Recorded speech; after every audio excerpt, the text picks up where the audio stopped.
அதுக்கு அதெல்லாம் அழுகும். அது மாதிரி தான் நாய்க்குட்டிகளும். பெருசா இருந்தா கூட புரிஞ்சுக்கும். அதை போட்டு அடின்னு அடிக்கிறாங்க. எனக்கு கோவமா வருது பார்த்தாலே. அனு ஹாய் அனு.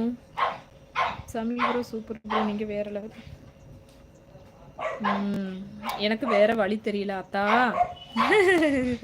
ஐயா எங்க ஊர்ல பேட் வேர்ட்ஸ் பேசுவாங்க சிஸ்டர். திமிர் பிடிச்சவங்க சங்கீதக்கா அனுபவிப்பாங்க, விடுங்க சங்கீதக்கா. நாயை கஷ்டப்படுத்துறவங்க ஓவரா பண்றவங்க எல்லாரும் அனுபவிப்பாங்க கண்டிப்பா. அது இல்லம்மா இப்போ நிறைய ரூல்ஸ் வந்திருக்கு அக்கா. இப்போ நீ சொன்ன சில ரூல்ஸ் இப்போ ஆட் ஆகியிருக்கு அக்கா. ஆமா கௌதம், எங்க ஊர்ல இதுதான் மரணம் ரொம்ப. அதுவும் கண்ணுக்கு முன்னாடி ஒரு தெருநாய் ஆக்சிடென்ட் ஆனது. நான் கண்ணுக்கு முன்னாடி ஒரு பைக்ல போறவன் சாவடிக்கிறாங்கம்மா, நாசமா போவாமா. அது கண்ணுக்கு முன்னாடி நல்லா இருக்க மாட்டாங்க. விடுங்க விடுங்க விடுங்க. அவங்களும் அதே அந்த நாய்க்கு என்ன கொடுக்குறாங்களோ அது அவங்களுக்கு அப்படியே கிடைக்கும். இவங்க இன்னைக்கு பண்றாங்க, அது அப்பவே அவங்களுக்கே கிடைக்கும். அது மாதிரியே அவங்க பேசுற பேச்சை கேட்க முடியாது. எங்க ஊர்ல ஒருத்தன் போட்டு நாயை என்ன பண்ணுவான் தெரியுமா, அடிச்சு நாய் கத்துச்சு என்னமோ பண்ணுச்சு, வீட்டுல வளர்த்த நாய் போட்டு மண்டையிலிச்சு துடிக்க துடிக்க புதைப்பான் அந்த ஆளு. இன்னைக்கு அவங்க குடும்பமே இல்ல. ஒரு அவங்க பையன் போய் ரயில்ல போய் விழுந்து ஆக்சிடென்ட் ஆகிட்டான்.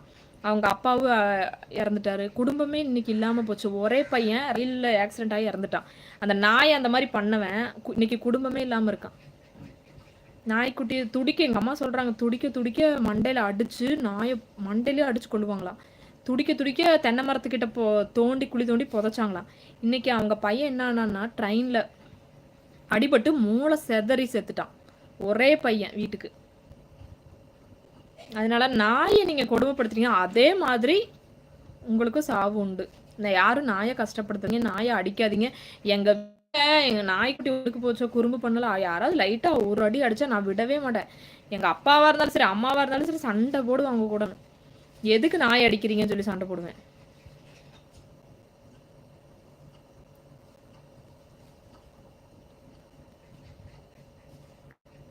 அப்படிங்களா சங்கீதக்கா? இங்கே அப்படிதான் சங்கீதக்கா பண்ற. எங்க ஊர்ல இப்படிதான் நாய்க்குட்டி போட்டு கொடுமைப்படுத்துறாங்க. போட்டு அடிக்கிறது, இது பண்றது, தூக்கிட்டு போய் வளர்த்துறான்னு சொல்லிட்டு போட்டு அடின்னு அடிக்கிறாங்க. போய் கேட்கலாமான்னு இப்ப நானு. சதீஷ் உங்க வீடு காட்டுங்க. என்னங்க இருக்குங்க வீடு? ஒன்றும் இல்லை. காட்டுறேன். சாமி பொள்ளாச்சி. சாமி ப்ரோ கோயம்புத்தூரா இருக்கும், வேறு எங்க இருக்கும்? பிகாஸ் சங்கீதா சிஸ் கோயம்புத்தூர் தானே. சங்கீதாக்கா கோயம்புத்தூர்காரங்க தான். ரேஷ்மா ஹாய். ஸ்ட்ரீட் டாகுக்கு சாப்பாடு வைக்கிறது தப்பு இல்லை. அந்த டாக் யாராச்சும் கடிச்சு அந்த டாக்கு வச்சவங்களுக்கு தான் பனிஷ்மெண்ட். இல்லைங்க ராகவி, உங்கள் கமெண்ட் ஹைடே ஆயிடுச்சு. யூடியூப்காரங்க ஹைடே பண்ணிட்டாங்க நீங்கள் போட்ட கமெண்ட். ஸ்ட்ரீட் டாகுக்கு வந்து சாப்பாடு கொடுக்காம இருந்தால் தான் வெறி பிடிக்கும். சரியா? வெறி பிடிக்கும், அது எல்லாரையும் கடிக்கும். அதுகளுக்கான ஃபுட்டு நீங்கள் குப்பையில் கொட்டுற சாப்பாடை கொண்டே நீங்கள் நாய்க்குட்டிகளுக்கு வச்சிங்கன்னா அது சாப்பிடும். தண்ணி வைங்க, சாப்பாடு வைங்க. நீங்கள் எவ்வளவோ சோறு வேஸ்ட் பண்ணுறீங்க, அதை கொண்டே நாய்க்கு வைங்க. நாய்க்கு வெறி பிடிக்காது. நாய்க்கு வெறியே பிடிக்காது. எப்படி வெறி பிடிக்கும்? நீங்கள் சாப்பாடு கொடுக்கணும். அப்புறம் அது இல்லாமல் இப்போ நிறைய ரூல்ஸ் இருக்குது. இப்போ கவர்மெண்ட்லேருந்து வருஷத்துக்கு ஒருக்கா வந்து அதுக்கு வெறி பிடிக்காமல் இருக்க ஊசி போட்டு போகிறாங்க. நீங்கள் அடிச்சு கொடுமைப்படுத்தினா மட்டும்தான் நாய்களுக்கு வெறி பிடிக்கும், இல்லாட்டி பிடிக்காது. சோறு இல்லாமல் தண்ணி இல்லாமல் இருந்தால் தான் நாய்களுக்கு வெறி பிடிக்கும். நீங்கள் எவ்வளவோ கொட்டுறீங்க, அந்த நாய் வாயிலா ஜீவனை பார்க்க முடியாதா உங்களாலெல்லாம்?